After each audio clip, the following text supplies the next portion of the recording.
We got a post from Braden Roberts asking how we got Thomas to pull against Percy in one of our recent videos. We'll give you a behind-the-scenes look, but just in case you hadn't seen the video, here's a 30-second clip. They got some of their friends together and attached themselves back to back. This way they could see which one was the strongest. Well, the news got out, and people started to gather to see just what was going to happen. On your mark, get set, go!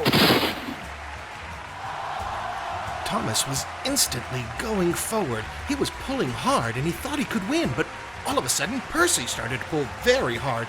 "Oh no," said Thomas, "I'm going backwards. Help." We'll show you how we did this, but we would recommend you not try this unless you are a professional and understand what you're doing.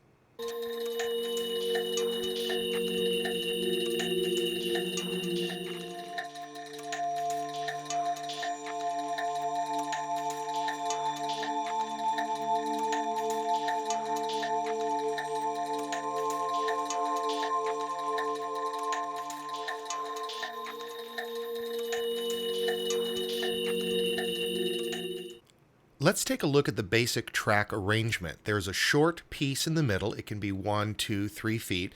And then there are larger pieces on either end.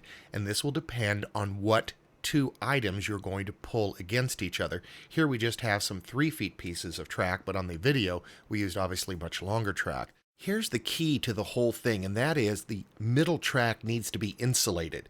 What you see on the screen are some plastic rail joiners that will keep the electricity from the two outer tracks touching, because the middle track will not allow the power to go because of these plastic rail joiners. You can find them at either splitjaw.com or hillmanrailclamps.com, and you're going to need 4 of these. Then we'll have red wire on one side, black wire on the other, and on the other end of the track you'll have a red and a black wire as well. The metal things you see there are rail stops, and they'll keep the train most of the time from coming off the end of the track. The next thing you're going to need is a good power supply. Make sure that you have enough amps to power 2 engines. Let's take a look at how you set this up. It's just a simple drawing. We've got the inner track, and then there are 2 outer tracks. The key element, once again, to this whole thing is that you have to have insulated rail joiners that will stop the power from the 2 outer tracks touching each other. Otherwise, you will get a short. You could damage your power supply. Put the power supply into the mix, and then we're going to add the wiring. And basically what we're going to do is take a red and a black wire, have it go to the power supply.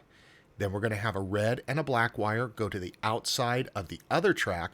But notice, the black wire goes to the red wire of the other track, and the red wire goes to the black wire of the other track. The key element, once again, is the rail joiners that will keep the power from shorting from the 2 outer tracks. And if you look here, you'll see that we've got a red wire from the outside track on the right to a black wire on the outside track of the left, and vice versa. This is how you get the power going in opposite directions. We like the USA power supply because you can control the speed as well as the momentum, and of course make sure you get 2 people to keep track of your results. Let's take a look at our samples that we did to test this concept before we actually did the video. You can see here that Thomas is pulling Percy, and then we used multiple camera angles to give the illusion that Thomas was going in one direction,